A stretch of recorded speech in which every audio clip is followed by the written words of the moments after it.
What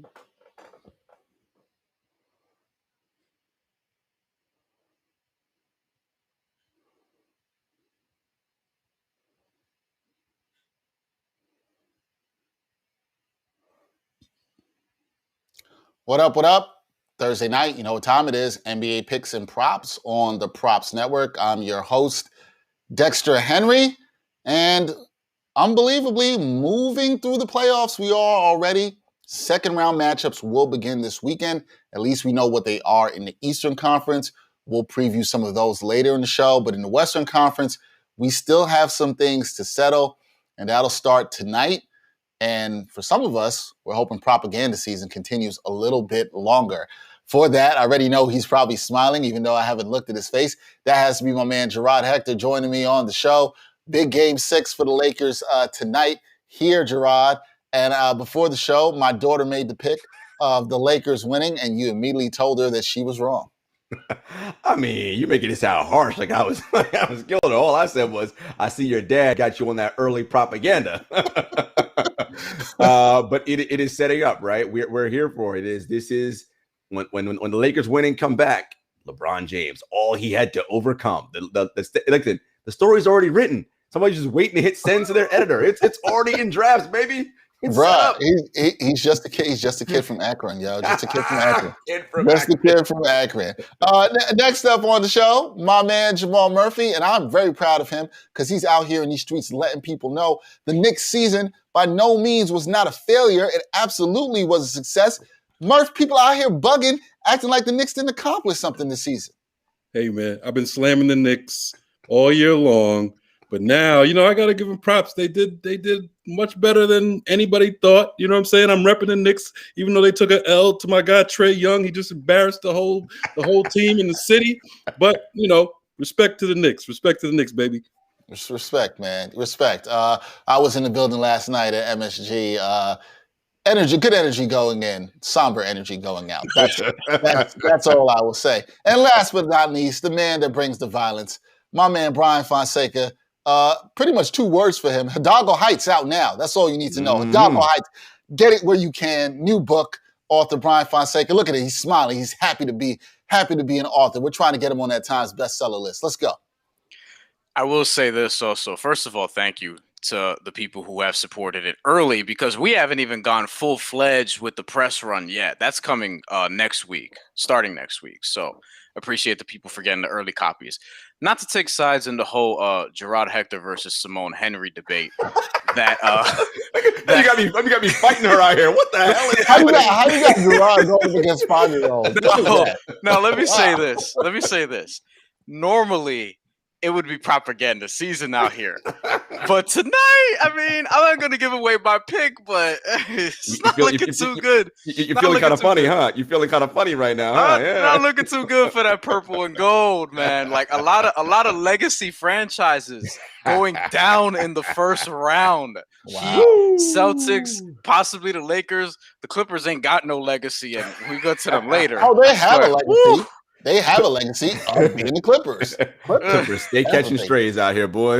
Yeah, Knicks too, but also listen, the Knicks, as Murph pointed out eloquently on Twitter, as we talked about on today's episode of the Ain't Hard to Tell podcast. We usually release on Tuesdays, pushed it back a couple days because Hidalgo Heights came out, and Dexter also went to the game, so he had to be laser focused. But look, over under was 22.5, and they nearly doubled that. Okay, they nearly doubled that, and they have a lot of things to build off of. Now, this is the hard part, is taking those next steps. So we'll see what they do. Yeah, think about that though. They were supposed to be the Cavs this year. Yeah. And they weren't. And you got folks out here talking about, just another year. Knicks fans saying, wait till next year. What are y'all talking about? What are you talking about? Was that Julius Randle's first playoff, by the way? It was. Yes, it was. Yeah, I'm not killing him for that. He should have played better, but at the same time, I'm not killing him for that. There's some wild videos out there. Brian, you retweeted something, and I was like, what the hell is going on with these people? The one with the Knicks fans? Yeah, I'm like, y'all wilding. All right, what were they doing? You know why I retweeted that? Oh, they were saying things about Trae Young that I won't even repeat. Real disrespectful. Just real disrespectful. But it's the typical like, have you ever heard an argument in New York City? Yeah, You know what I mean? All the hits. All the hits. It's not even about basketball, right? It's just like, let me just get personal because I have no comeback, right? Let me just attack you. And it's like, all right, I get it. Yeah, I can't have no time for that. All right, but let's get into the games tonight. We have a pair of game sixes. Should be interesting. Gerard, I'm gonna put it on you. Where do you want to go first? Do you want to start with propaganda season first, or should we save that game for last? You know what? Let's go in order. Let's go in order. Yeah, let's go Portland in first. Yeah. Let's go with Denver versus Portland. All right, Denver versus Portland, game 6.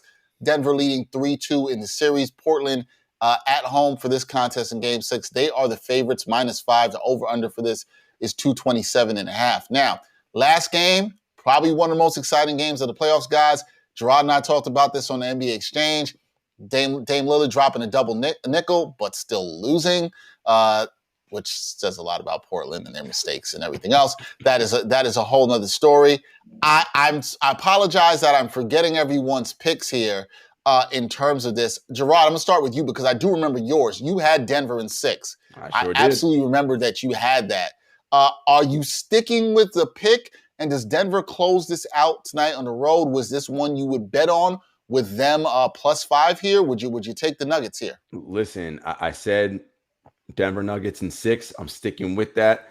The Blazers are 3-3 against the Nuggets in their last 6 against the spread. Last 6 games. 11-17 against the spread as the home favorite, which they are tonight. That's under 500. That loss to Portland was gut-wrenching, okay? And we talked about this on the NBA Exchange.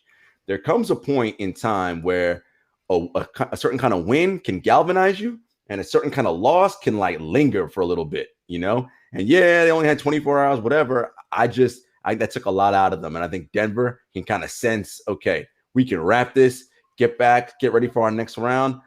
I'm just liking it. And I like the over. Denver, take the points, going with the over. Wow. Denver take the points, going with the over there. Murph, what about you? I know you had this as a tight series. I think you had this going 6 as well. Did you have Portland? I remember you being pretty high on Portland, right? Yeah, I had Portland, I think in 6. I can't remember. I'm pretty sure I had Portland in 6.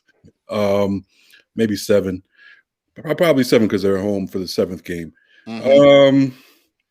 I like them to win tonight's game. I like them to cover the -5. Even that being said, I'm not a believer in either of these teams really at this point. I was never really a believer in Denver without Murray. I am impressed to a certain extent. They are tougher. You gotta give Malone credit. You know, as a coach, he's always been a hard-nosed, defensive-minded coach, and I think that translates to the players. The fact that they can get this done with Austin Rivers playing a big role says a lot. Jokic has been great, of course. Portland, I think they can bounce back here. Lillard did everything. We saw that it was an unbelievable performance. Everybody else was terrible. I can give them a little pat, like the other players, like CJ, Melo, the rest of them. I'll give them a little pass in those 2 overtimes because Lillard was taking every shot and he was making every shot, but that means that nobody else was really involved. So when the few times they got the ball, they didn't know what to do with it. They weren't used to having it. And I'm also going over here. I think you got to bang the over. When you look at these stats, what's the over? 228? Mm-hmm. No, 220. Yeah, basically 228. Yeah, 228. There's only one game. I forget which one. There's only one game where these teams have been under 228. So I believe that was game 3. Right. Game 3. I've been banging the under the whole time. It's paid off well for me this series. So definitely go the over. Even last game, which was double overtime, way over, but it was over in regulation though. The number was over in regulation. So I think you got to be very confident on the over here. So I'm more confident in the over than I am even with the -5.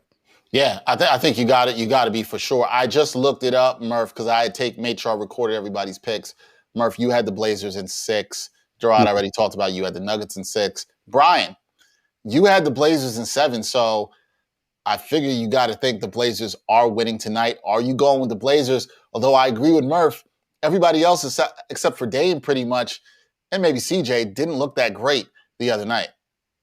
That's what sort of worries me there, because I'm looking at like CJ McCollum's numbers and his production and watching him play, and he hasn't quite stood out to me in the way that I feel like he could have or he should have in this series so far, because CJ McCollum has had a history of success, particularly in the playoffs against this same team, not the exact same Denver Nuggets, but the Denver Nuggets.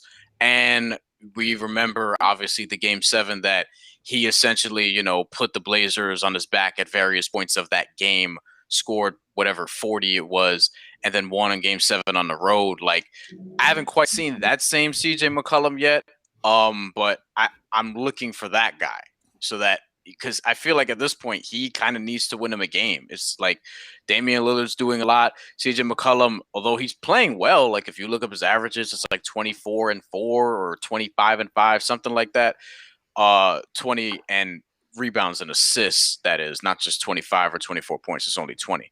That mirrors the season averages, and that mirrors who he's been for the last several years. But at the same time, you need him and Norman Powell to do so much more, because they're not getting really production from their bench consistently at all. You need guys like Carmelo Anthony to step up. Yusef Nurkic, the numbers look better than the actual production. And, he's getting into foul trouble because he can't stop slapping the shit out of Jokic, because how can you not when guarding Nikola Jokic? You know what I mean? After every single game Jokic plays, his arms are red. Like, like that's just what it is. Well, he's white too. Yeah, yeah. So it's like, I remember waffling on that pick a lot. Like, I just sort of settled on Blazers in 7. And I still think that could be the case, but I was not very confident when I made that choice, and I'm not very confident now. I am confident in taking the over, to everybody else's point here, though. The 227 is low. I feel like they'll get 230 relatively easily. Probably both teams will near or surpass that 120 mark each. But in terms of winning tonight, I'll take Portland, but look, man, if you're going to put a lot of money on this game, just good luck. Yeah. Come on, man. Y'all know y'all want to take the Nuggets. Come on, man. Let the Nuggets wrap this up. Nuggets in 6, baby. Well, look, I'm glad you said that, Gerard, because I'm with you on this. I picked Nuggets in 6, so I'm going to stick with the prediction. I think as great as Dame was, and Gerard and I talked about this the other day, just how good that, Jokic was down the stretch was absolutely amazing. You got to give credit to how good Jokic was. And then shout out to your boy, Gerard, MPJ. He hit in a big shot, the dagger, to put it away. He's been really good. Both these teams don't play defense. However, in terms of betting, I would probably stay away from betting this game tonight. The last game made me nervous. If you were a fan of either team, it had to give you anxiety. If you had money on either team winning, you definitely had anxiety. What you won't have anxiety about is what Murph said, banging that over. That makes me feel good. I'll feel great about that. If I'm going to put money, it's gonna definitely be on that. But I'll say Nuggets, because I think they'll just make more plays, and their role players have been, to Brian's point, and their bench has been better overall than Portland's bench. You got Monte Morris. Monte Morris was out there looking great the other night. Mm-hmm. Killing. Okay. Next year, who knows? Compazzo might hit like 7 threes tonight, which will make Brian happy. Who knows? But he ain't making no 7 threes, but he'll do 7. He'll start 7 confrontations for sure. I think that's part of. Go ahead. No, I wouldn't be surprised if McCollum absolutely goes off. He hasn't done it yet in the series. We've seen in previous playoff series and in previous years, he has had those type of games.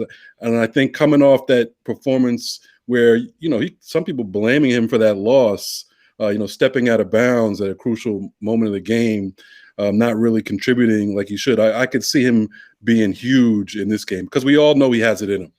I mean, those guys play 2 overtimes, right? Tired players, physically tired players make mental mistakes. And that's what that was, right? That was just a mental error, not realizing how far back he was when he stuck his foot back there. I will say, I think part of the issue with that CJ's having right now is he sees that he's across the line from Compazzo, and he's like, what's little buddy's name? And he thinks he can just cook him every time. And that's kind of taking him out a little bit of what he should be running within the Blazers team concept. Yeah. It's gonna be very interesting to see. It's gonna be very interesting to see, how that plays out tonight. But look, this is absolutely a very tough series to pick for sure. So we'll see how that goes. If this goes 7, just to look ahead, if this goes 7, guys, Are you going to go with the home team in terms of that with Denver? Do you feel confident about Denver winning 7? Or do you give Portland any chance in terms of that?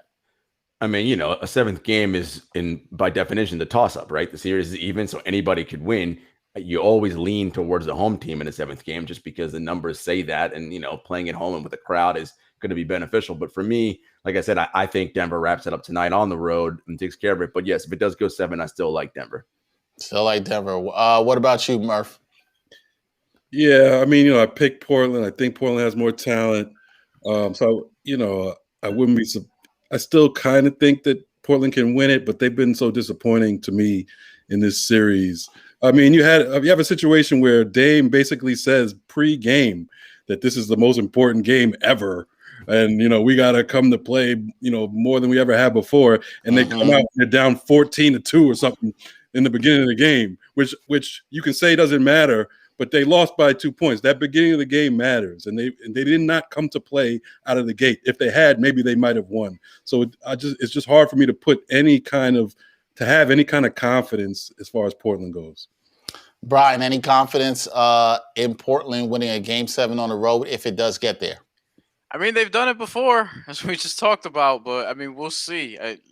It's very hard for me to see a scenario where Jokic loses in the first round after the season he's had, vice versa for Dame after the season he's had, which, he wasn't an MVP, but he was MVP ballot worthy and probably should be in consideration for getting, recognition there, right?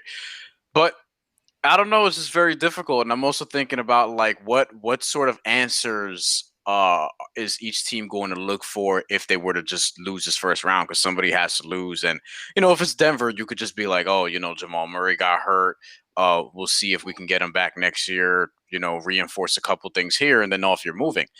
If Portland loses tonight or in Game 7, then there's going to be a lot of questions that are going to be very interesting about what you do with this roster, because this is another opportunity that I feel like they can take advantage of, where the Western Conference, where really the entire NBA landscape is banged up dealing with injury, and they could take advantage of it.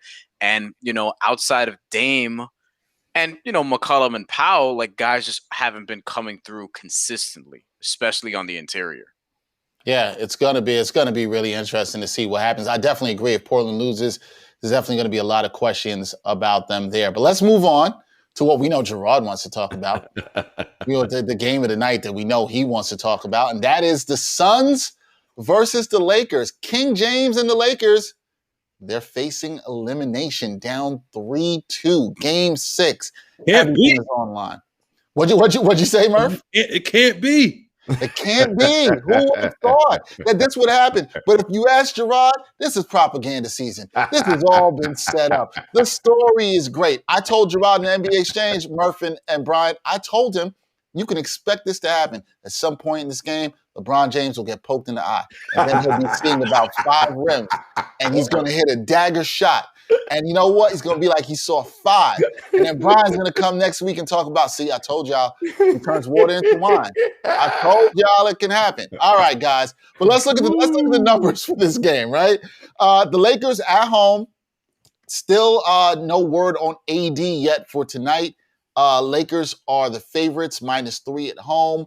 Over under for this is 207.5. Obviously, a lot that matters in this game will determine whether Anthony Davis plays or not. I said Antonio Davis like we were back in the 90s. Whether he plays or not will mean a lot. Brian, I'm going to start with you because we're going to save Gerard and his rant on King James for last. I'll start with you. Do you like the Lakers here, or are the Suns wrapping this up tonight? I'm going to be honest. I've been leaning towards the Suns wrapping this up. Whoa. Yes. I mean, come on. The Come man to turns the dark water side. into wine, and now you have him died? Now you have him dead here? Listen, Chris it's Paul, the devil and angel on the shoulder. The devil's always more fun, man. Always more fun. Wow. Chris Yeah, Paul- say that to the kids, Gerard. Yeah, say that to the kids. Yeah. I don't know if I'm rolling with that. More fun in the movies. I mean, we don't have to play this out. But Chris Paul, look, Chris Paul has turned a bum shoulder into a 3-2 lead. Like, there's something to be said for that. I mean, now he's turning water into wine. Gotcha. I mean, look, his nickname or one of them is the Point God. So you have sort of two, I don't even know if deities. Are you calling them deities? Yeah. I'm trying not to be offensive. You know what I'm saying? It's all right. Offend. It's like offend. It's cool. all the Christian NBA fans just logged off this show. Who was Zeus's main rival? You know what I mean? But I don't know. Apollo. Now you're going into Greek mythology. Here we go. Wait, Apollo, right? What? Yeah, Zeus and Apollo. Was Apollo the godfather of Zeus's son? Yeah, anyway, see, I forget my mythology. I got to look that up. Now we're going too deep. Yeah. But basically, the point is that I just really like how Phoenix has played. Just given what I've seen with Miami, with Boston, with the Knicks, and how teams have just sort of exited. The Lakers are obviously supposed to be at a different level, but they've struggled with injury all season long. We've talked about the bubble, and I think we're one of the only shows and the only groups of people that have actually come out and said, the bubble is actually a reason that we're seeing a lot of people get hurt right now. Like, Anthony Davis does have the injury history, but do any of us really think that this was surprising that after a 6-week offseason between the NBA Finals and training camp that he would be banged up throughout the year, that Jimmy Butler would be gassed, that Bam, et cetera, et cetera. And I think that's going to catch up to the Lakers, and I think that they're going to lose tonight, and that Chris Paul and the Phoenix Suns are going to finish off this series. And, we'll see, because you're talking about if the Suns could finish off the Lakers, whether it's tonight or Game 7 at what would be home against Phoenix, then you're talking about Suns versus Nuggets or Blazers. And, I'm going to be looking forward to that very much.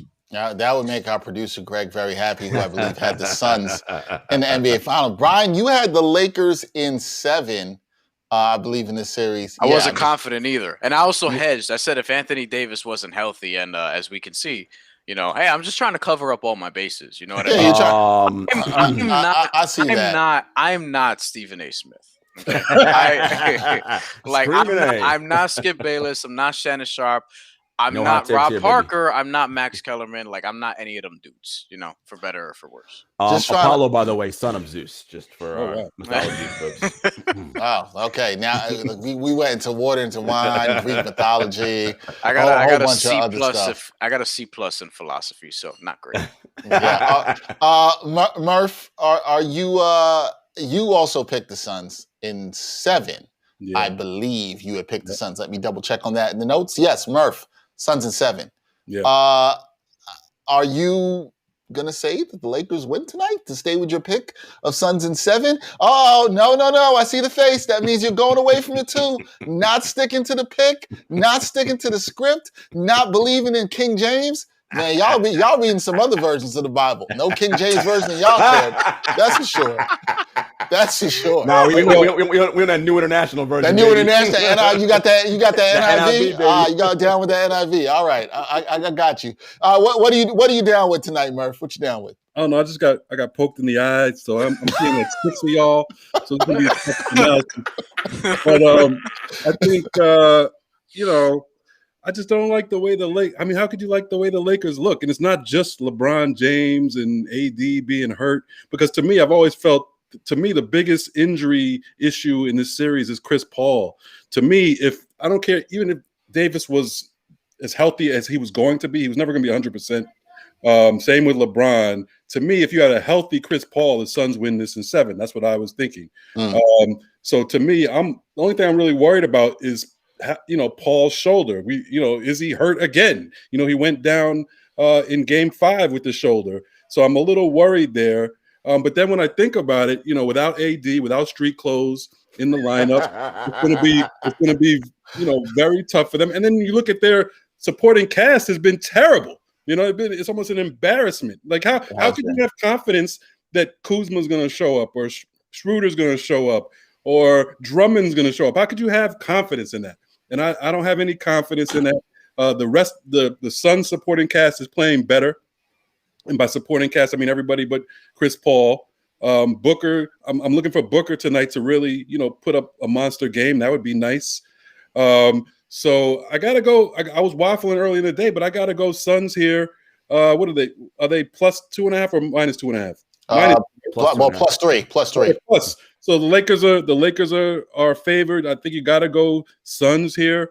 And again, just like the last game, I'm even more bullish on the over/under. And it's the same thing, except the opposite. When you look at these games, every single one of these games has been below the 207 number that I think the over/under is now, except for game 2, which was 211, and that was some complete bullshit with threes at the end of the game. That tells me you got burnt. You got burnt at the end of the game. That tells me you got burnt.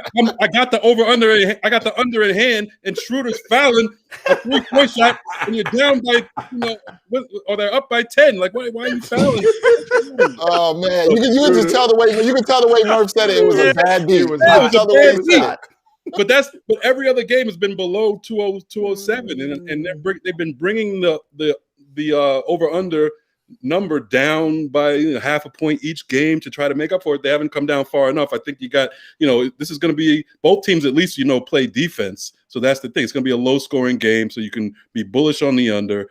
And, I think it's a wrap for King James because, hurt or not, he's not 32 years old. He can't just walk out there and drop 50 and 10 and 10 anymore. And it's no slight to him. Who can do that at age 36? He's still a great player. He's probably the greatest 36-year-old player that we've seen, but he's not capable of just walking out there and getting you 50 against anybody and physically dominating people. That's not him anymore. In order for him to drop 50 now, he's got to get super hot from 3. That's the only way, because he's not going and dunking on the whole team like he used to. So gotta go Suns.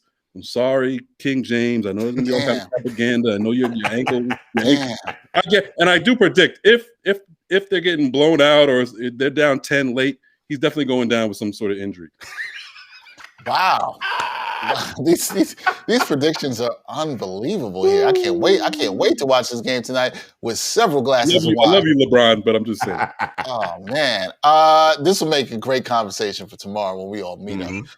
No doubt. Gerard, yes, all right. So we got 2 people.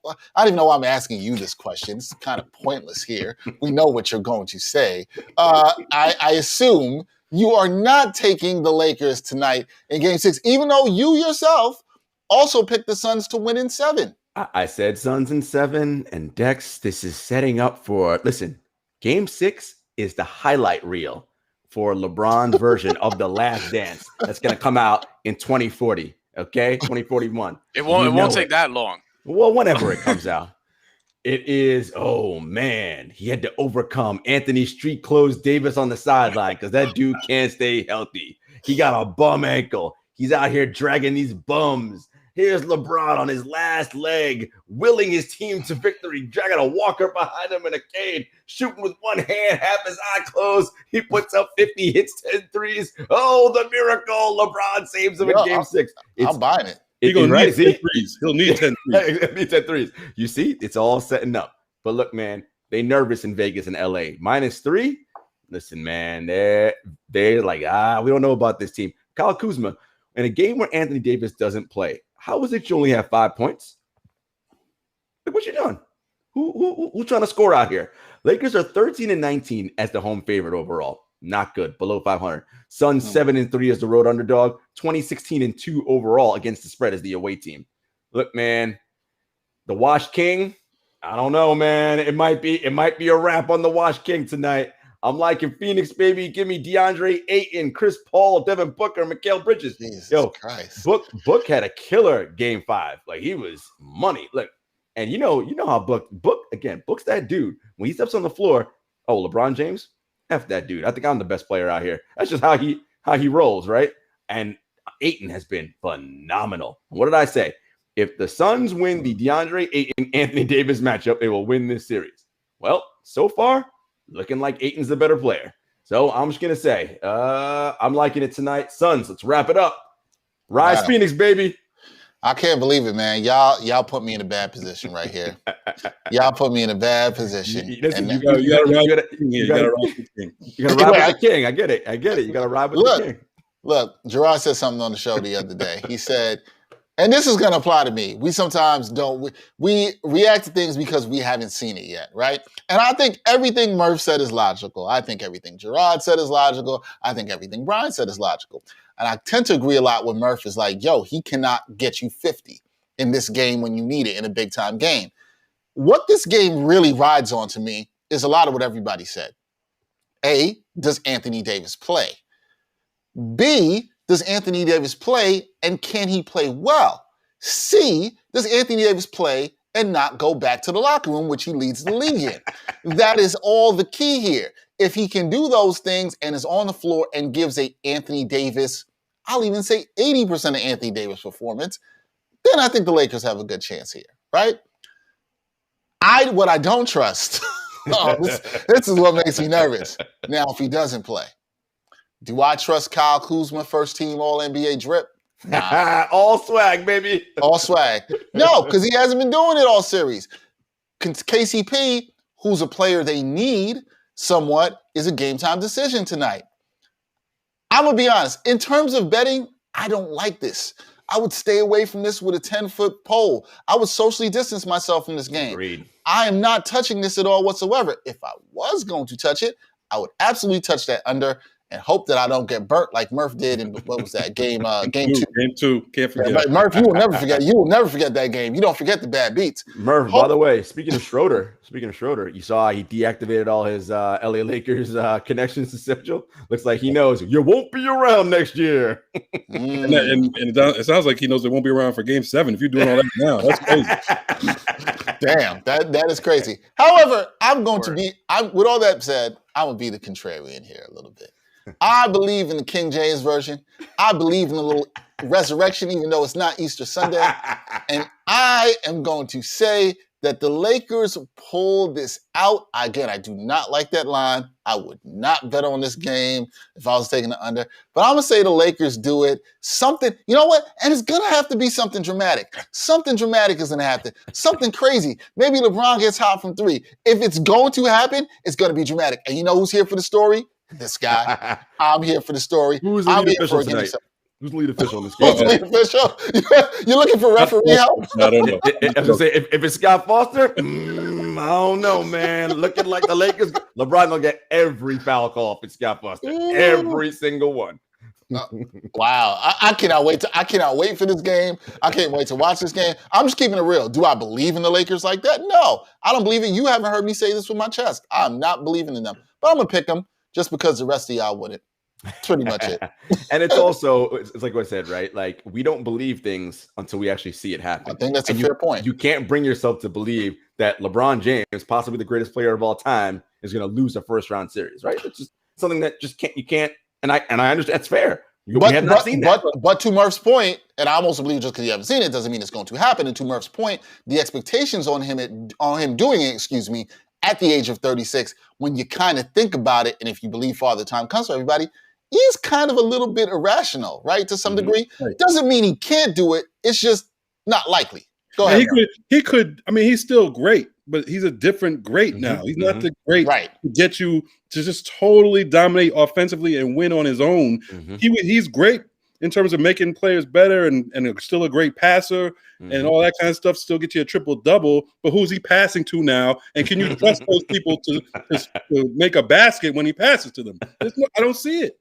They're shooting like 10% on wide-open threes. I don't think they're terrible. Let me throw this in there, though. Like, I know this can be different, but generally when we say that, he kind of comes through and has the big 38, 12, and 10, and they end up winning. Like, I'm picking the Suns, but I'm just saying, like, do you really want to awake the supposedly sleeping, vision impaired giant? I'm not sure. He's more than 38, I think. Well, that's scary. That scares me. Like that doesn't make me feel good, Murph. And Brian, to your point, for all we know, King James has been taking clips of Gerard Hector this entire time about the propaganda season. It's like, oh, word, propaganda season? I'm about to 0 dark 30 in your ass, and I'm going to be dropping 50 tonight. It would scare the shit out of me if I heard that before today's game he went back and studied what he did in that infamous Miami Heat Boston Celtics game 6 in Boston where they were supposed to win. Ethan Skolnick actually told a really good story about this recently where like there were Celtics fans like really cursing him out, saying all the shit that you would expect Bostonians to say about somebody killing them in the playoffs. And by the end of the night, they were begging him to stop. They were complaining. They were leaving the arena early in the fourth quarter. And they were saying, he's too fucking good. Right. Yeah. And how old was he then? No. I'm not saying that's going to happen now. I know. I'm just saying. That was a sick performance. I give that. That's one of the best games I've ever seen. Yeah, that was ridiculous. He was like 25, 26 years old. The thing is, height of his powers. Right. And what I will say, though, is like, if that's still in there and it were to have to come out tonight, I just wouldn't be that surprised. I will more be mad at myself and be like, I should have seen this coming. Yeah. Because the really great ones, and he's one of the really great ones, No doubt. they just do that for longer than they're supposed to. And he has already done that for probably years longer than he's supposed to. I'm just saying, if it's in there again and we see it tonight, I won't be terribly surprised either. But that said, I'm still leaning Suns. Neither would I, but I will have to say I think it depends on how it happens, and if it's a referee-assisted performance, boy Gerard's gonna be all over it. And Scott Foster hasn't been a great playoff for the officials. Scott Foster is not on the call tonight. Just Scott Foster not on the call. Suns is 6, baby. Anything can happen. All right, guys, let's move on to the second round because all the East matchups in the second round are set. We have the Bucks versus the Nets, and we also have the Sixers versus the Hawks because the Knicks couldn't get it done in 5 like I predicted. But we ain't gonna talk. We ain't gonna talk about that. Let's look at these matchups. Let's start with Bucks versus Nets. I'm actually very excited for this one. I think it could be pretty interesting in terms of how it goes, guys. Now, the odds around this series for how it would finish. Brooklyn with a sweep is plus 900. The Nets in 5, plus 400. Nets in 6, also plus 400. Nets in 7, plus 350. The Bucks with a sweep, plus 2,000. That would be crazy. Bucks in 5, plus 900. Bucks in 6, plus 500. And the Bucks in 7, plus 600. The Nets here in the series, minus 200 to win the series. And Bucks are plus 160 to win the series. I think this could be fascinating depending on how people feel about the Bucks in their first round performance against Brian's Miami Heat once they swept them. But it should be rather interesting. Gerard, I'll start with you because we know you won't use the word propaganda. We're talking about these teams. I know you've been on the Brooklyn train all year in terms of their offense and how they've been. Do you think the Bucks pose a legit threat to them in the semifinal matchup? And how would you bet this round? Absolutely. I mean, as I said to you all year, even though the Bucks regular season record is worse than it's been, and worse, put that in quotes, right? I mean, they're number 3 in the East. It's not like they were terrible, right? But they didn't go out and chase the regular season wins as Bud was finally doing some adjustments and making some changes to how they play their defense. And we saw a lot of that come out in that first round matchup against Miami, right? Brook Lopez doing his drop coverage. They were switching some things. They were doing a little bit, just different things, rocking a little bit of zone here and there, right? Things that we don't associate with Bud, which is making adjustments. So yeah, this to me is a 6 or 7 game series, right? And nothing I saw in the first round from either side has me thinking that it's not going to go 6 or 7. And the fact that the Nets are minus 200 to win the series and the Bucks are plus, what did you say, 150? 160. That's telling me that the Vegas is saying, it's pretty even, right? Like that's kind of how they see it. That either side could win this and this is going to go 6 or 7. What I will say is the Bucks trio of Drew Holiday, Giannis, and Chris Middleton, excellent. I mean, people who they can throw on the Nets big 3. And again, as I always, you're not going to stop superstars. You don't do that. Are you going to make them inefficient? Are you going to make them take more shots than they're used to? Those kinds of things. Can the Nets play enough defense, et cetera, et cetera? I'm going back to the regular season. First game, Nets were James Harden, Kevin Durant. They won that game.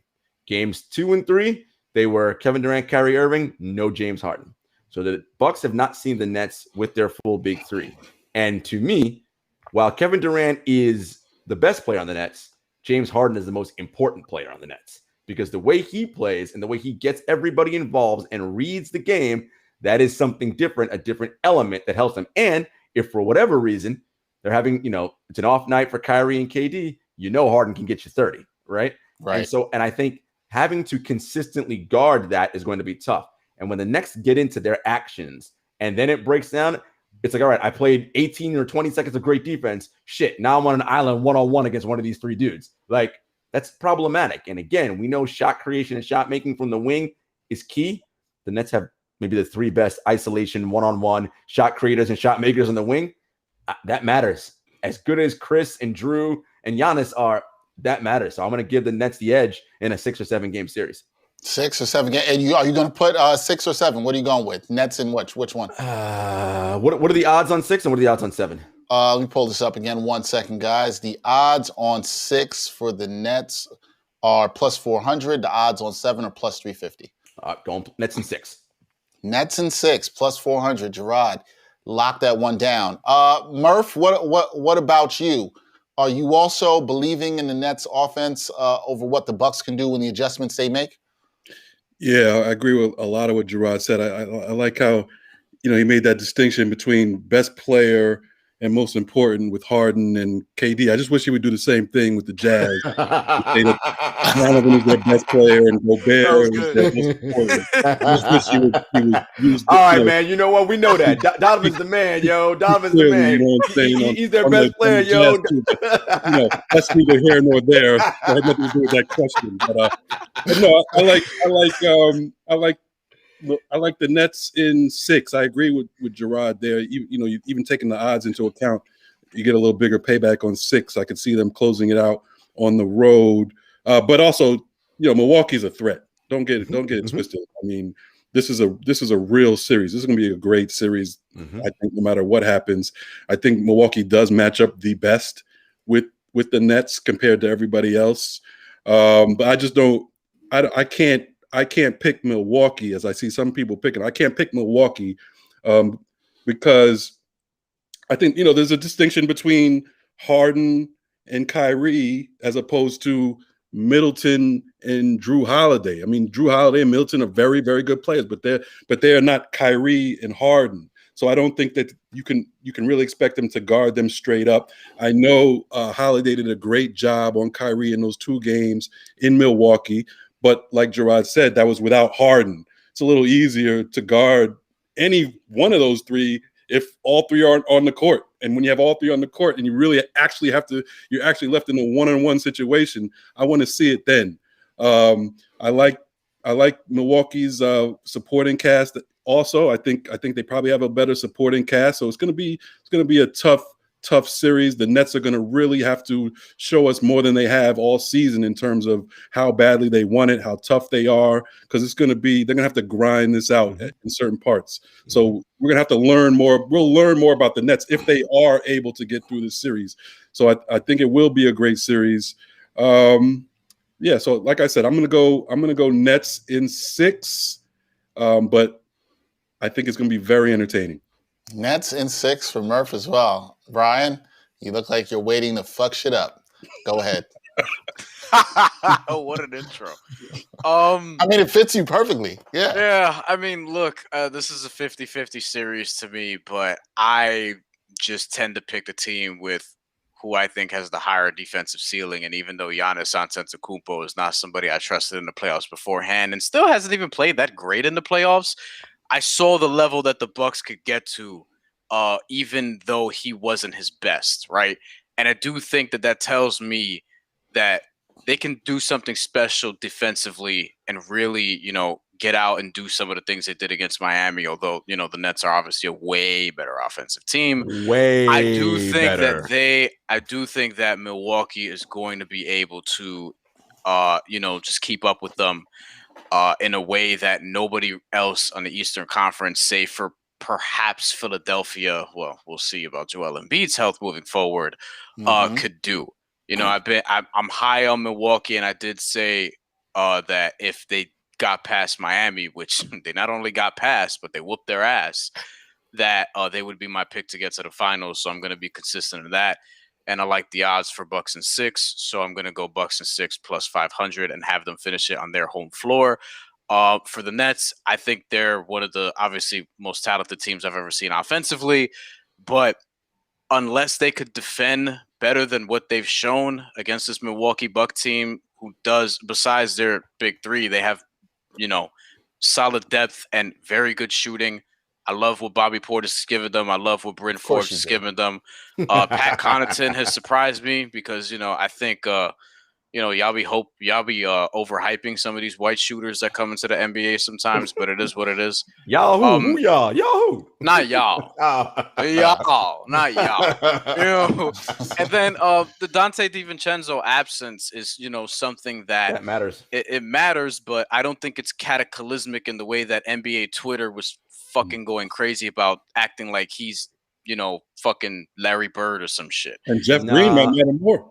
Jeff Green might matter more. That's a great point, Mark. But that's the thing. Like Jeff Green is probably going to come back, but also people are acting like Jeff Green is the key to the Nets all of a sudden. Like I don't think either guy is going to swing the series in that way. I think what to watch for me at least is whether or not, again, the Nets could actually make it through this series healthy. We have yet to see Kevin Durant play 2 straight months of healthy basketball this year, because people are saying that he's reached this, he's back, he's better than he was before, whatever, fresh off the Achilles. This is unbelievable. He's been banged up in and out of the lineup at different points of the year, so we'll see if he can get through this series healthy as well. If he does, obviously, you give the Nets a great chance, but I still am cautious when picking them for anything because of their health. And I just think the Bucks are a little more of a complete team, though they're not as great offensively. But, the best offense doesn't always win the championship, and a better defense usually does. So I'm rolling with Milwaukee for this. Other things aside. It is a shame that this is the conference semis and not the conference finals. This should be the NBA finals. I mean, it really honestly should be the NBA. We should finals. just end the playoffs after this. Let everybody get their rest. You know Come what on, I mean? Man. I do agree with something Brian's saying here, because I think the winner of this series, I think, is going to win the finals. I do, because I think they, as good as Philly is, like, even with Embiid back, and I don't know how you're day-to-day with a meniscus tear. Like, it sounds crazy to me. That's what I said in the group text the other day. I was like, wait, but they don't day-to-day with a meniscus tear? Right. But that might be gamesmanship. Who knows? Philly doesn't score enough, right? Philly can't score enough. And by the time you get out of that gauntlet that is the Western Conference, you're going to be limping into the finals. And I just think, again, with what Milwaukee and Brooklyn have, I think from a roster standpoint, those are the two best rosters. And as good as Milwaukee's defense is, and that's where I think it matters, Brian, for DiVincenzo and Green.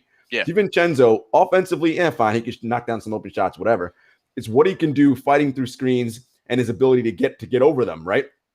In a time where you're like, guys are always hunting specific matchups. And he's pesky on defense. And when the Nets go with their small ball 5 lineup, with Green at the 5 and Durant at the 4, that's just nothing but shooting. So now you're getting space in a one-on-one island. And again, as good as Chris and Drew and those guys are, if you're telling me Harden one-on-one with them on an island, I'm taking those Nets 3 one-on-one every time. Because more oftentimes than not, they're going to beat dudes one-on-one.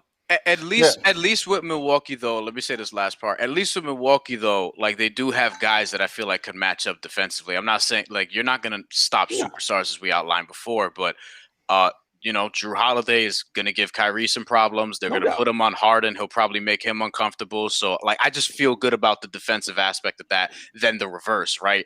And, with Giannis, the big thing for me is, like, he didn't have a great series against Miami, like, at all. He shot like 6% from 3. He was taking too many of them, but he didn't need to, right? Against the Nets, he's probably going to have a way better matchup because, listen, Blake Griffin could try to take all the charges he wants. He is not stopping that dude in the conference finals. But that being said, 5, 6, 7 games, I think it's going to be an awesome series, and whoever wins should win the finals. I think so. I will agree on. I think whoever wins this, is like Gerard. You said NBA champion, could be definitely for sure. Definitely going to be the representative out the East. I think these two teams because of what Gerard said. Philly just doesn't have enough offense that I like. Here's my thing with this series, and I like what everybody said. Nets offense right now, we only saw these guys together for 8 games in the regular season. We saw them for 5 so far in the postseason. The offense looks like it's humming. All right, let's keep it real. The Jeff Green injury, I think, hurts. Getting him back will be huge because it allows him that flexibility to play that small lineup. Are they go with Jeff back? Yeah, he's going to get reevaluated, I think, today, tomorrow, and then likely back. Steve said today, he said he's day-to-day, and we're not sure yet on Saturday. So he could be back Saturday, possibly. Could be, yeah. I think he'll be – I wouldn't be shocked if they play it safe. You see him back in maybe game 3 in the series. I think that's very possible. I think that's huge for the Nets because it just gives them more flexibility. My thing with the Bucks is I like that their 3 best players, although I'm in agreement with Gerard, they are not to the level, obviously, of Harden and Kyrie or KD, either the other ones outside of Giannis. But I like that they defend, right? Now, how good can they defend is a question. I think that's one question. We know they won't make it easy for the Nets. It won't be easy for the Nets. But the big question to me is how does Bud use Giannis in this series? Does he use him in the mid-post the way we saw in some of those last couple of games against Brooklyn? Although I think it's fair what Gerard brought up, that we did not see the other guys. We did not see KD, and we did not see Harden in those games, right? So maybe Giannis didn't have to do as much on the defensive end as he would here. But if Giannis is effective in the mid-post and can attack the rim and get some of the Nets' front line, which is not strong, in foul trouble, I think that's a game changer in this series. Because of that, I think this is going 7 games, guys. I think this is going 7. And it wouldn't shock me if it was going 7. I think going 7 is going to be tough for the Bucks to win at home in Brooklyn. But you know what? Fuck it. I like the odds, man. Fuck it. I like the odds. I'm going with the Bucks in 7 plus 600. But look, that doesn't mean I'm going to sound like Brian hedging on this. That doesn't mean I feel great about this. I don't, because I think this will be an entertaining series to watch. And I really think, if you get the Brooklyn crowd and these Nets fans who I've talked to who have been so hungry for a Game 7 like this, they're also very hungry for respect that they don't think that they get. That's a whole other story. But they're going to be hungry, and I think that crowd's going to be live, and it's hard for me to see a Brooklyn losing a Game 7 on their floor. But I think the Bucks are going to be right there. I think it's going to be fantastic. I think it's going to be 7. I feel a little bit better about the Bucks if Dante – I think losing Dante does matter because of the reasons you said, Gerard, not just the spacing he provides, but just how pesky he can be on defense. I think it does hurt them a little bit in terms of their switching when they want to do that. You got to play Connaughton more, which you probably don't want. There's a reason why Connaughton's the bench player and Dante's the starter, right? Yes. Everyone's got to move up a level, and it's like, okay. Yeah, there's a difference between White Dante and Pat Connaughton, for sure, on that. Touche. Yeah, let's just say Dante has actually played well in big moments, but too bad it was at Villanova. Yeah. Damn, Murph. And I will say, Connaughton hasn't done either one. Yes, that's true. That is true. This is not to knock Brian's Miami Heat, but let's keep it 100. The Heat's offense anemic. Okay, you ain't playing sag coverage on nobody on the Nets. Okay, sorry, Bam Adebayo. I don't know what he was doing on offense. Jimmy Butler shot like 20% from the field. Like, no, he had no legs. Fine. I'm sagging whatever off. the reason is. First of all, I am sagging off Bruce Brown and Blake Griffin. I will say that. Okay, fine. But those dudes ain't starting. My point is when their normal 5 is out there to start, Brook can't play that kind of drop coverage. Like, he'll get eaten alive on that. That will not work. But you know what he can do? He can go back to being Brook Lopez with the Nets, baby, and just post the fuck out of anybody on that team. Sure. Like, I think there's a lot of gift and curse with a lot of, just what both of these teams do that's going to make it very interesting. And on the coaching side, I guess Budenholzer showed us something. I do think his team was just overwhelmingly better, so we'll see what happens. But, Steve Nash is not somebody who I think is going to out-scheme him relentlessly either. So we'll see. Murph, you also just brought up the point about DeAndre Jordan just having to see some minutes in the series, especially with the size of Brook Lopez. And depending on how they play Antetokounmpo inside. I think that's definitely something to watch, how DeAndre Jordan can play. He's got to get some minutes. Although Nick Claxton's looks really well in the lineups they've put him in, you would think DeAndre is going to have get some minutes, if not just to use his size and frame against Brook Lopez, if the Bucks choose to use him in the paint, as they've shown the willingness to do this season. We shall see. All right, we got to move on to the other Eastern Conference matchup. Not quite as sexy, but the Hawks, the 5 seed, they will be playing the top seeded Sixers. We also noted that the Sixers, a lot of concerns. Joel Embiid, day-to-day to a meniscus tear. I do agree. That sounds crazy. A meniscus tear, slight meniscus tear, I should say. Yeah, because it ain't our meniscus. That's why it's day-to-day. Yeah. Facts. Would agree on that. Here are the odds for how the teams will win, or the correct score of the series would be Sixers in 4 plus 1,000, Sixers in 5 plus 450, Sixers in 6 plus 400, Sixers in 7 plus 350. The Hawks sweeping plus 1,800, Hawks in 5 plus 900, Hawks in 6 plus 500, and the Hawks in 7 plus 550. Murph, I'm going to start with you since you're a Trae Young fan. Trae Young, did his thing against the Knicks, embraced the villain role, took a bow at center court last night. I saw him do that. The fans gave him the loudest of boos. Oh man, they gave him the loudest. He had him real tight. Like, I don't remember seeing Knicks fans this in person, this tight about a player in a long time. They started it. That is true. That is true. Just an aside real quick, going out the Garden last night, and I'm still hearing fans talking about F. Trae Young and Trace Baldwin. I'm like, it's over. He killed it. I'm saying he just cooked y'all. He just cooked y'all. Like he owned this. Like we can move on now and prepare for next year. Do you like Trae Young? Trae Young showed a lot of confidence. Gerard and I talked about this earlier this week. One of the young players showing out in the playoffs here. He's got a lot of confidence. You look at the Hawks, the way they're built for the modern NBA, the way they can space, all this other stuff. Do you give them any chance against the Sixers, and would you take them at all? I don't know, guys. I kind of, what's going on in Embiid? Like, how are we judging this? Are we saying that Embiid is going to play? How much is he going to play?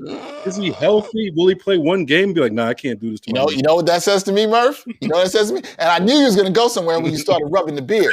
But you know what that says to me, bro? You don't trust Ben Simmons. That's what that says to me. Actually, I'm a Ben Simmons. I don't get on Ben like a lot of other people do. I love Ben Simmons. I thought he'd come up with a big game last night, and he did. I even think he's capable of scoring more.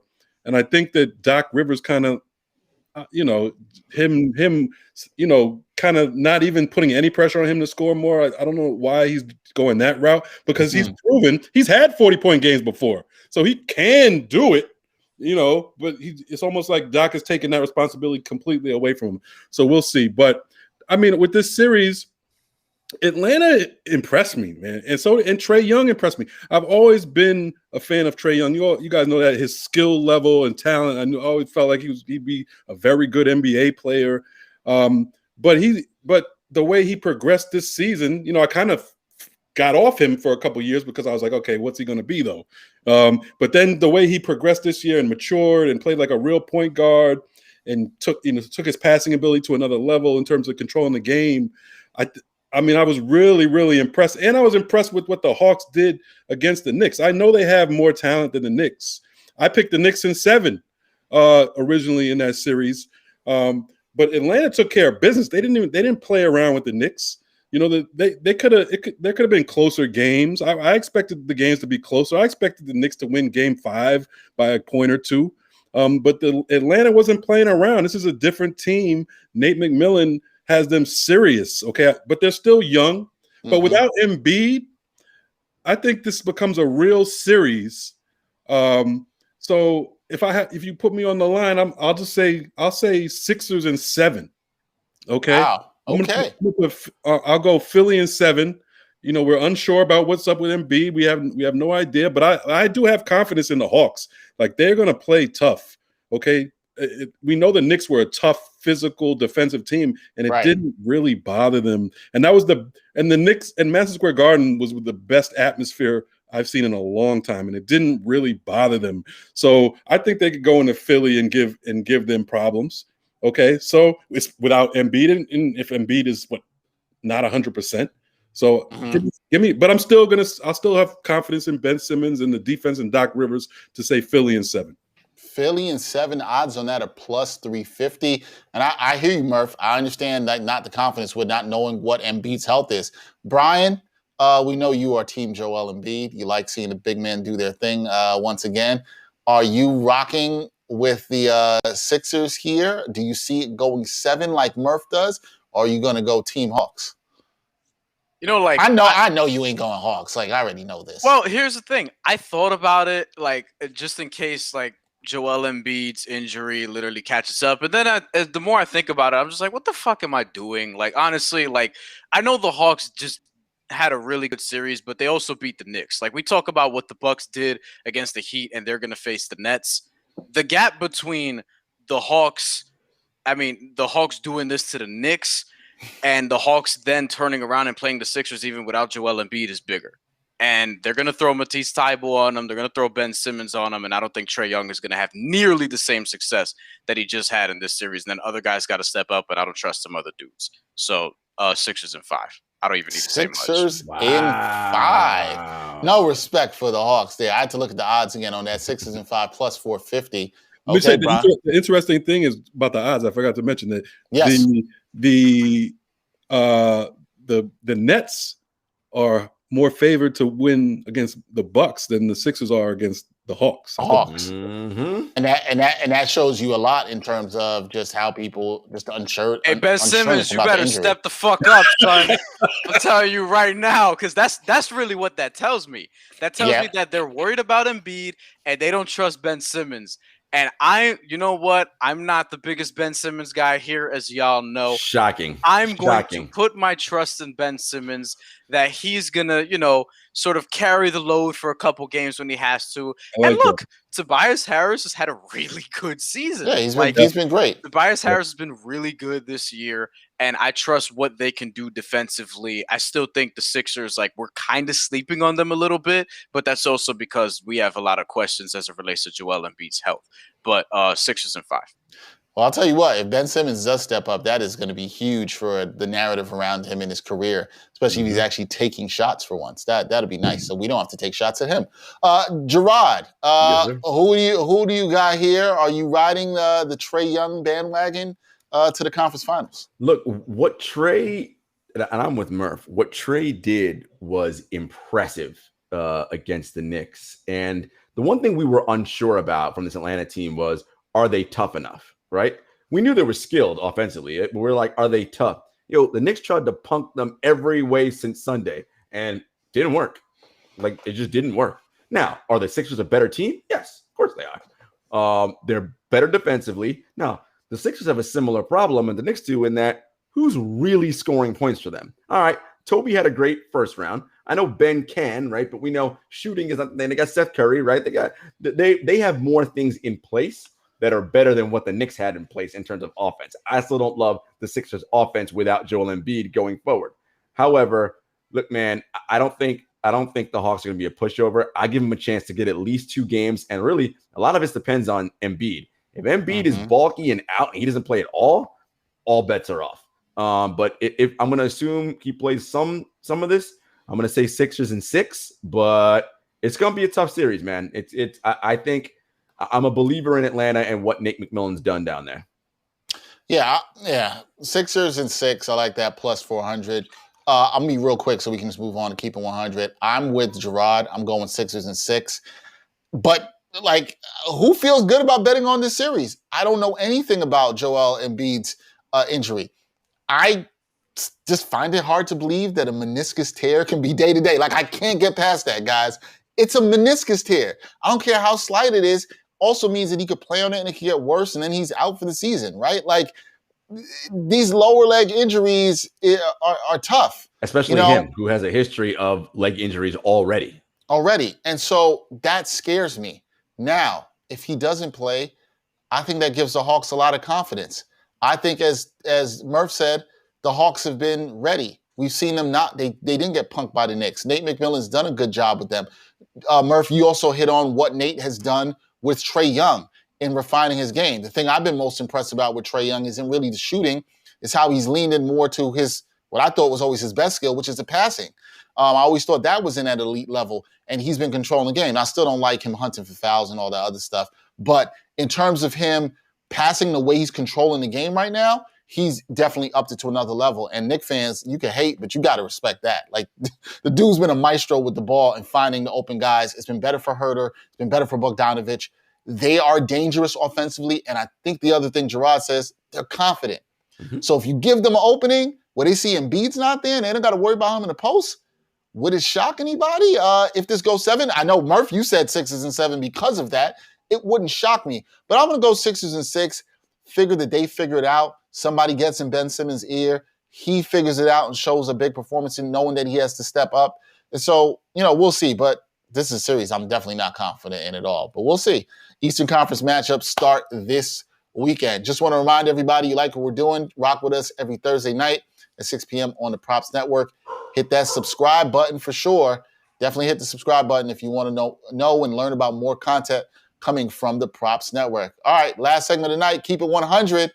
You get to decide how you're going to spend $100 on tonight's games, could be tomorrow's games, any of the games this weekend, any of the 2 series we just talked about, however you want to spend it. Brian, I'll start with you. We usually leave you for last with the fighting, but let's get the fighting out the way. Why not? Yeah, and I have a lot. A lot of fights? No, Okay. it's just a lot of bets. Okay. We'll start off quick because I got to explain something. 20 on the over for Nuggets, Blazers. 20 on the Suns ending the series tonight. 15 on Bucks and 6 plus 500. And okay, those are the serious bets out the way. Now, got this email today from a woman whose name I'm not going to mention, just in case she doesn't want her name to be out there. Will MSG roast make Trey shave his hair? Sportsbook has odds. So I looked through this, and there are some odds, and I'm going to put $5 bets on some of them. $5 on Trey Young shaving his head 2024 or later on, plus 110. Oh, wow. $5. Oh, wow, they stretched it a couple years. Okay. Yeah, that's not a bad bet. $5 on Trey Young getting hair plugs before the age of 25. That is plus 120. And $5 on Trey Young. I don't think this one's going to happen, but it's just fun to bet on. Trey Young being a Rogaine spokesman by 2023. That is plus 150. So then we move on to the Boston Celtics. I have 2 head coaching bets. $15 on Becky Hammon becoming the head coach of the Boston Celtics. I will say this. She does have a tweet in the past that she liked that raised an eyebrow of mine, which, led me to believe this wouldn't be a bad fit for her, but we'll leave that for another time.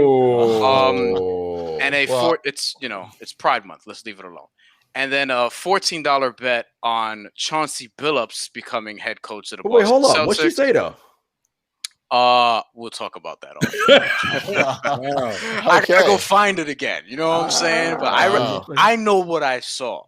Okay, it was a liked tweet. She didn't say anything, but whatever. Okay. But hopefully, Inside information. Yeah. I was just like, Somebody was like, "Oh, Becky Hammon liked whatever," and I was like, "No way." Then I checked. I was like, "Oh yeah, wait, whoa, okay, all right." $14 on Chauncey Billups being head coach of the Boston Celtics. I feel good about one of those bets. Billups' ties to the Celtics for playing all of 50 games there at one point, and my $1 bet. Floyd Mayweather, please. Please. Like, honestly, this shit is happening this weekend. All the money is on Floyd, obviously, so I got to look at something that's going to give me the odds. I have plus 350 Floyd Mayweather first round knockout. I actually think the odds are higher than that, or better than that now. But Floyd ain't going to do that. He's going to entertain the fight and drag it out so that everybody gets their money's worth. I understand that, but you know what? I've never seen him with hair until now. He looks really, really upset. I think that he's going to come out with a different demeanor and actually try to show this fucking bum Logan Paul, what it is with real boxers. And hopefully after he beats him, Logan Paul can get him and his fucking family and his boys out of Puerto Rico so then they could live somewhere else. Floyd Mayweather, round 1 knockout. Okay, I see you. I like it. Hazel agrees. We out here talking about fake boxing and shit. Yeah, right. Fake boxing. I'm that not fight is Sunday, Yeah, I will not be watching that. That's how fake it is. They put the fight on Sunday. Murph, how are you spending your 100 tonight? All right. I'm going to put 25 on the Portland-Denver over 228. I'm going to put 25 on the Lakers-Phoenix under 207. I'm going to go to tomorrow. Big game. Clippers, Dallas. I mean, the Clippers going to clip and all, but, I'm just looking at the history of Kawhi. And, I was talking about this today. He, in his title run with Toronto, he also had these games during the series where I don't know if it was injury or what, where he just really didn't show up. And there's usually a game. It wasn't an elimination game or a game that they could afford to lose. So I'm going to bank. That's what he did last game. He didn't have a good game last night. I think he's A plus Kawhi the next two games. But for game 6, I'm going to go put 25 on the Clippers minus 2.5. And then I'm going to go all the way to Sunday. Atlanta, game 1 at Philly. I'm going to say Atlanta wins game 1. Steals game 1 from Philly. I'm not saying they're going to win the series. I can see that. I think they go in game 1, steal that. Embiid, if he's not going to play a game, it's probably going to be that one.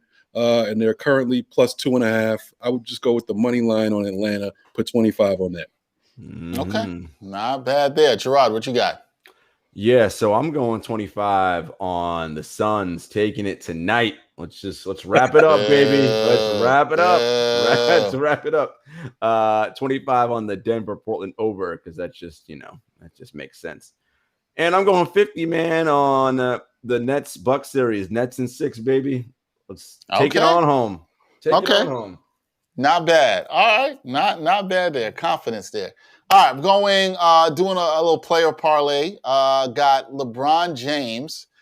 Odds are plus 235. Yes, that's right. Believing in the King. Resurrection Thursday. Let's do it. I got to hear these stats. Let me hear the stats. Now you got me laughing, Murph.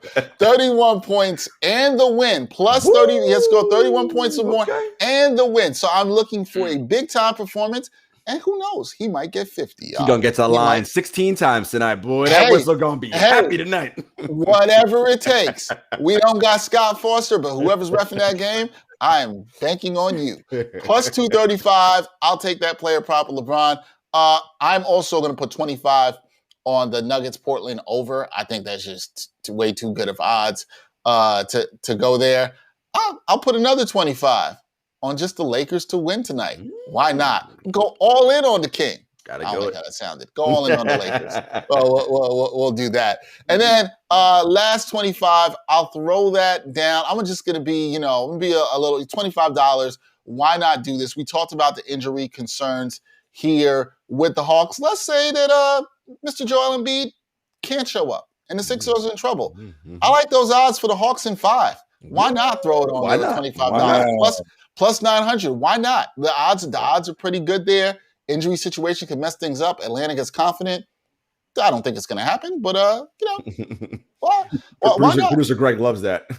Yeah, Hawks in 5. Yeah, he said Hawks in 6. I don't know if it's going to happen, but the odds are good. Why not? I don't know. I don't remember. Gerard's going to have to let me know which one it was, but I don't remember which Jenner Ben Simmons was last fucking with, but you better leave him the fuck alone this series. Kendall, Kylie, whichever one it is. Nah, she good. Kendall with your man D Book, so she's straight. She good. Oh, Devin Booker's had a better season than I thought, because I'm surprised that he's been quite good this year, all things considered. Because usually that would go the other way. Ben Simmons, you better focus up, son. You stole it from Ben. I thought they were just friends. Yeah, well, the game. As Ronnie Jones would say, the game within the game. Well, you remember they had that regular season game where Book cooked Ben in that game, right? I think he had like 40 something. And I said, right, ask you guys, you think he said, "And I stole your girl"? What? You think you said that to him? I think he said. I think he said a little more than that. You know what I'm saying? He's like, "I gave you 40, and I'm about to give your girl something else." But here's the thing. Here's the thing. To defend Ben Simmons, who I'm defending a lot on this episode in particular, he could say that he had her first. Like, come on, Ray J, I Hit It First was a great record that came out some years ago. No, it was not. You know what I mean? Oh, yes, it was. It was not a great record. Ray J, wait a minute. Ain't that Brady's brother? Yeah. I know. It was a great video, though. Yeah. That I agree with. Yeah, That you know I what? agree with. You know, like, yeah. Listen. Great All I'm song. saying is Outta Ben here. Simmons got to focus up. Shout out to Devin Booker though for like having a good work-life balance. That's what I'll say about that. Yeah, You know? maybe Kendall Jenner's nice to come home to. I mean, if I was Devin Booker, Not I'd be my saying, type, but I I understand. was saying you supposed to be Defensive Player of the Year, which means you're supposed to lock it up. You didn't do that. That's but what I listen, say. well, here's the thing. I don't know Kendall personally. Yes, of course. We did not know if she. But- we know it. But maybe there's a reason he didn't. Maybe. I'm That's just, fair. I That's fair. But I I mean, say, Murph, you've been we've run into her 2 or 3 times at the bottom of Barclays. She does look impressive in person. I give it. Yeah. That. Mm-hmm. Look, very looks are one thing, but well, that is it. Before we get out of here, because Murph brought it up, I believe Murph, or was it you, Gerard, who threw the money on the Clippers game? I believe that was you, Murph. No, Murph. Yeah. Murph, is this going to 7? Are we believing in the Clippers? I can't believe I'm asking that. Like, who believes in the Clippers? Who? That's going too far from believing. home teams are 0-5 in this series, and I think the Mavericks break the streak and win Game 6, end the series, and put the Clippers out of their misery. Wow. And I have no idea what happens to the Clippers after that. Like, maybe Kawhi leaves, maybe everyone else leaves. Paul George I don't know. Out. Kawhi's staying. Paul George is out. Now let's not get into this like full speed because that'll be a whole other episode. But I do wonder what Paul George's value is in terms of a trade right now, because they're not going to get back what they gave up for him. No, I think they'll get back a good amount. It's still high though. I mean, he's still very valuable. You just imagine if Paul George is your 3 as opposed to your 2. That's the thing, right? Like, you good money. I would have to think about. I don't know if it's the Lakers. What team can do that and add him? Well, right? That's the thing. But but the Clippers ain't trading him. You could go to the Knicks and be their 1. Well, okay. Devil's advocate. I mean, that's would not he terrible. be the one? He would be. Slightly. I mean, listen, look, I know what y'all are saying. Look at Dex's face. He's like, I don't want no parts of that. Look, I know what y'all are saying. He should be the one, but I kind of think Julius Randle could punk him into being the number 2. Here we go. Violence and fighting. Here we go. There we go. Next thing you know, you're going to be asking for Bobby Portis to come to New York. He's going to be like, dog, come on. I saw when you kissed the stripper over WhatsApp. Like, come on. All right.